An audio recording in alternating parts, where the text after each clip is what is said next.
વિસ્તારમાં 94 લાખના ખર્ચે નવનિર્મિત ઓક્સિજન પાર્કનું મંત્રી મનીષાબેન વકીલના હસ્તે લોકાર્પણ કરાયું। વિશ્વ પર્યાવરણ દિવસના વિશેષ અવસરે વડોદરા મહાનગરપાલિકા દ્વારા શહેરના હરણી વિસ્તારમાં નવનિર્મિત ઓક્સિજન પાર્કનું સત્તાવાર લોકાર્પણ કરવામાં આવ્યું છે। અંદાજિત 94 લાખ રૂપિયાના માતબર ખર્ચે તૈયાર કરવામાં આવેલા આ ઉદ્યાનમાં જાપાનીઝ મિયાવાકી પદ્ધતિથી ગાઢ વૃક્ષારોપણ કરવામાં આવ્યું છે।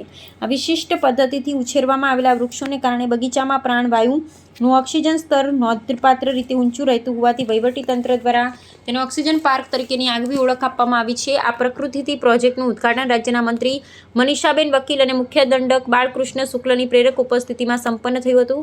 આ કાર્યક્રમમાં શહેરના મેયર ગીતાબેન મકવાણા, શહેર ભાજપ પ્રમુખ ડોક્ટર જયપ્રકાશ સોની સહિત પાલિકાના અન્ય અગ્રણી પદાધિકારીઓ પણ વિશેષ રૂપે હાજર રહ્યા હતા। વડોદરાના મ્યુનિસિપલ કમિશનર મહેશ બાબુએ આ અંગે વિસ્તૃત માહિતી આપતા જણાવ્યું હતું કે આગામી સમયમાં સહેલાણીઓ માટે આકર્ષણનું મુખ્ય કેન્દ્ર બની રહેનારા આ પાર્કમાં પર્યાવરણ જાળવણીની સાથે સાથે નાના બાળકોના મનોરંજન અને રમતગમત માટે પણ અલગ પ્રકારની અદ્યતન વ્યવસ્થા ઊભી કરવામાં આવી છે।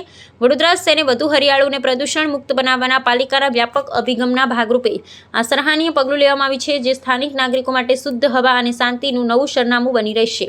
વધુમાં પર્યાવરણ દિવસની આ ઉજવણીના ભાગરૂપે જ શહેરના દંતેશ્વર વિસ્તારમાં પણ એક વિશાળ વૃક્ષારોપણ અભિયાન હાથ ધરવામાં આવ્યું છે।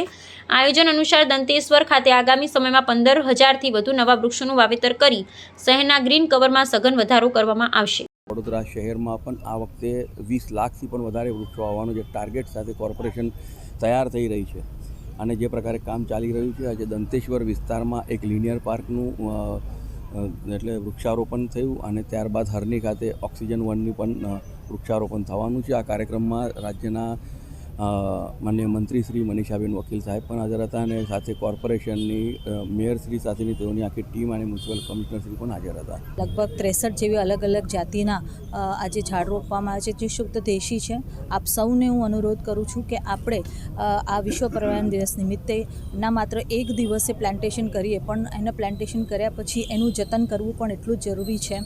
આ દબાણો દૂર કરીને, ગંદકી દૂર કરીને અમે પ્લાન્ટેશન કરવા માંગીએ છીએ, લોકો માટે વોકિંગ પાર્ક બનાવવા માંગીએ છીએ અને આ પ્લાન્ટેશન સ્પીસીસને ધ્યાને લેતા અમે આવનારા દિવસમાં આવા ગાર્ડન વેરેબલ પોઈન્ટ્સ તમામને સિટીમાં કન્વર્ટ કરવા માંગીએ છીએ, જેથી કરીને એન્ક્રોચમેન્ટ ફ્રી સિટી થાય અને ગાર્ડન વધારે હરિયાળી પણ અહીંયા વધે।